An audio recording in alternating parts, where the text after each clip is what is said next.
Ito hong usapin ng impeachment complaint laban kay Vice President Sara Duterte. Kaunting background lamang dahil kahapon, abang nasa kalagitnaan po ng kaguluhan doon sa may bahagi ng Senado, ay nai-transmit na rin ng mababang kapulungan o ng Kamara de Representantes ito hong kopya ng impeachment complaint o ito hong verified impeachment complaint laban kay Vice President Sara Duterte. Na-transmit na ho doon sa Senado at hawak na po ngayon ng Senado ang kopya ho nito. Ilang kahon po ang nagsilbing container nito hong kopya ng verified impeachment complaint. Maki-update po tayo dahil may mga mamabatas pong humihimok sa Senado na ibase lamang po sa ebidensya at hindi sa politika yung magiging boto sa impeachment at iginigitin po ang patas na paglilitis kung sakali. May update si Bombo Isa Cotonera. Yes, Bombo Genesis, Bombo Ever na nawaga ng isang mambabatas sa mga senador na magsisilbing impeachment judges na ibase ang kanilang magiging desisyon sa ebidensya at hindi sa pamumulitika sa oras na umusad ang impeachment trial laban kay Vice President Sara Duterte. Sa panayam ng Bombo Radio Philippines kay ACT Teachers Party List Representative Antonio Tino, sinabi nitong malinaw ang mandato ng konstitusyon hinggil sa tungkulin ng Senado bilang impeachment court. Ayon sa kanya, nakatuon ngayon ang tensyon ng publiko sa kung paano hahawakan ng mga senador ang paglilitis sa sandaling sila ay formal nang mag-convene bilang impeachment court. Pinalalahanan din ni Tino ang mga senador na sa oras na magsimula ang impeachment proceedings, hindi na lamang sila ordinaryong mambabatas kundi magsisilbi ng hukom sa kaso. Dahil dito, mahalagang maging patas, maingat at nakabatay lamang sa mga ihaharap na ebidensya ang kanilang pagdedesisyon. Kaugnay niyan, pakinggan natin ang tinig ni Representative Antonio Tino. Ang hinihingi sa kanila na in the end, yung boto nila ay bumatay dun sa ebidensya, hindi sa politika. At yan po ang panawagan natin sa senator judges, dahil ang hinihingi ng taong bayan ay accountability, pagpapanagot. So kung malakas talaga ang ebidensya, dapat makonvict. Pero kung mapapakitang mahina, walang batayan, then dapat ma-acquit. Dagdag pa ni Tino, hindi dapat maging hadlang sa pagpapatuloy ng impeachment trial ang anumang pagbabago sa liderato ng Senado, kahit pa may mga senador umano na itinuturing na kaalyado o pro-Duterte. Giit niya na malinaw sa konstitusyon na obligasyon ng Senado na buuin ang impeachment court at dinggin ang mga reklamong inihain laban sa Vice-Presidente. Anya, mahalaga ring makita ang partisipasyon ni Duterte sa proseso upang mabigyang linaw at masagot ang mga alegasyong ibinabato laban sa kanya. Sa pamamagitan niya ng patas na paglilitis, mabibigyan din ng pagkakataon ng publiko na malaman ang katotohanan kaugnay sa mga isyong kinakaharap ng pangalawang Pangulo. Muli ang tinig ni Representative Antonio Tino. Panagbago ang leadership sa Senate at kahit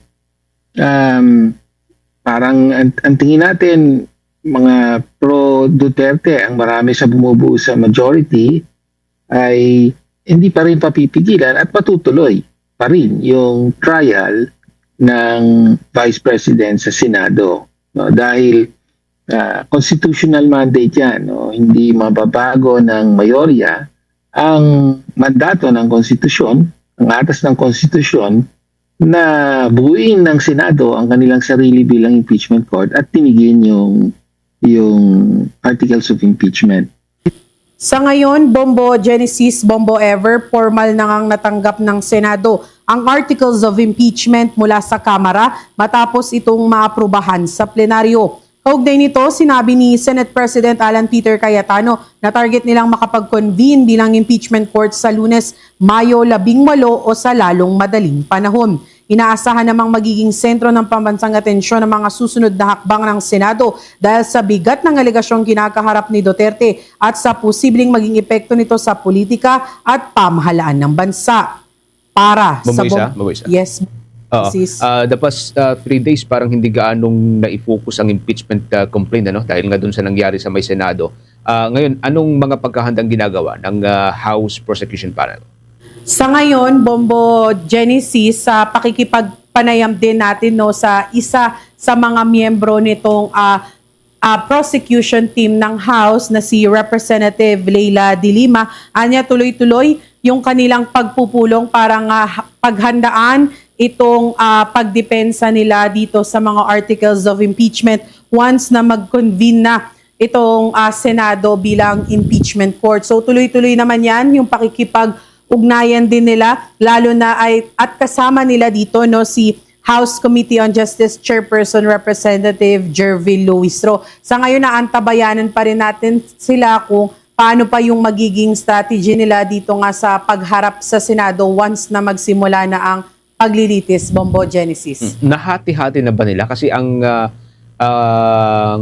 initial na sinasabi ng mga miyembro ng prosecution team ay parang paghati-hatian nila yung articles of impeachment. Sa ngayon, may nababanggit ba si former Senator De Lima na nahati-hati na nila kung saan or sino yung hahawak sa bawat articles of impeachment?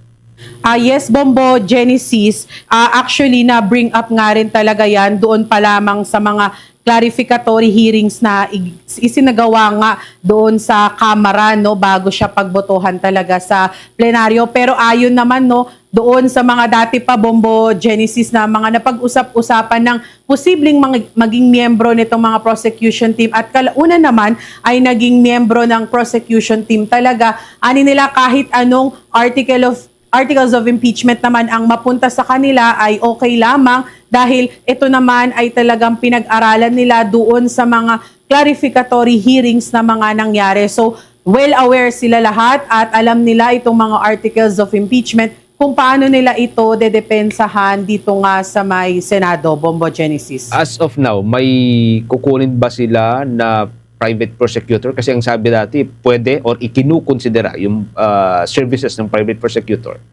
Yan ang ating antabayanan pa, Bombo Genesis. Pero kasi ang isinapubliko pa lamang sa ngayon ay yung 11 nga na mambabatas mula sa Kamara as well as yung majority talaga sa kanila ay member din talaga ng House Committee on Justice. So antabayanan natin, Bombo Genesis, kung may isa sa publiko pa ba sila na mga private prosecutor na maaaring makatulong din naman sa kanila dito nga sa pagharap o pagdepensa sa Senado once na mag-convene na ito bilang impeachment court, Bombo Genesis. Okay. Maraming salamat, Bombo Isa.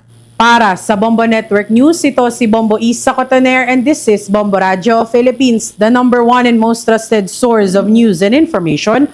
Basta Radio, Bombo! For the most trusted source of news and information, visit our website at www.bomboradio.com. Follow us on Bombo Radio mobile app, Facebook, YouTube, TikTok, and X, formerly Twitter. Like, share, and stay connected. Anytime, anywhere.